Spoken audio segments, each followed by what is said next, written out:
এটা তো অনেক ভালো লাগছে, কারণ বাংলাদেশ জিতেছে মানে আমরা জিতেছি। আর 9টা রান করতে পারলে অনেক ভালো লাগতো। আমি গ্যালারিতে ছিলাম, সবাই বলতেছিল বাচ্চামি বাচ্চামি, বলতেছে বাচ্চামি কে নেন। আমার কাছে সাইফ হাসান এবং সৌম্য সরকারের খেলা অনেক ভালো লেগেছে। সেঞ্চুরি করলে তো অবশ্যই অনেক ভালো লাগতো। এখন একটু আপসেট লাগছে, কারণ মাত্র 9টা রানের জন্য সৌম্য 100টা করতে পারলো না। এটা তো অনেক ভালো লাগছে, কারণ বাংলাদেশ জিতেছে মানে আমরা জিতেছি। অনেক সুন্দর লাগছে। আর 9টা রান করতে পারলে অনেক ভালো লাগতো, বাট পারিনি।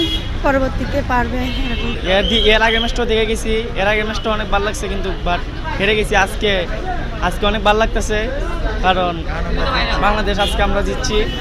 অ্যাকচুয়ালি হচ্ছে আজকে বাংলাদেশ অনেকদিন পর একটা ভূমিধস জয় দেখলাম ওদের, কিন্তু কৃতিত্ব আসলে পুরো টিমটারই। বলার বা পার্টিকুলারলি আপনি ব্যাটার এরকম বলতে পারবেন না, হয়তো বা ব্যাটার আজকে একটু ভালো খেলছে, আর বলাররা কিন্তু কম যায়নি, কারণ ওরা স্পিনটা এত ভালোভাবে হচ্ছে ক্রিজটাকে আয়ত্ত করে ফেলছে, যেটা অ্যাকচুয়ালি হচ্ছে মানে সচরাচর বাংলাদেশের টিমের ক্ষেত্রে এরকম দেখা যায় না। আসলে খেলাধুলায় খারাপ এবং ভালো পারফরমেন্স থাকবে, তো অনেক সময় আমরা যেমন ভালো পারফরমেন্স করলে আমরা খুশি হই, খারাপ পারফরমেন্স করলে আশাহত মানে মন খারাপ করি।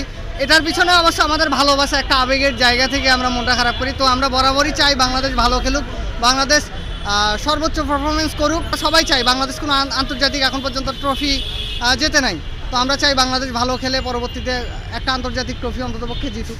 আসলে আমরা চিন্তা করছিলাম বাংলাদেশ তো খেলছে, এখন হয়তো ওয়েস্ট ইন্ডিজও খেলবে, কিন্তু যে খেলার মাঠে নামার পরে দেখলাম যে বাংলাদেশের বোলিং অনেক দুর্দান্ত হয়েছে, অনেক ভালো হয়েছে।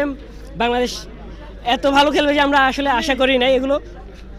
আমরা মনে করছিলাম হয়তো পরশু দিনের মতন যদি হয় তাহলে আর খেলা দেখবো না। ভালো খেলছে আজকে, ভবিষ্যতে ভালো খেলবে। ব্যাটিং সৌম্য সরকার অনেক সুন্দর করছে, বাট যদি আর 9টা রান করে সেঞ্চুরিটা করতো সেক্ষেত্রে আমরা আরও অনেক আনন্দ পেতাম।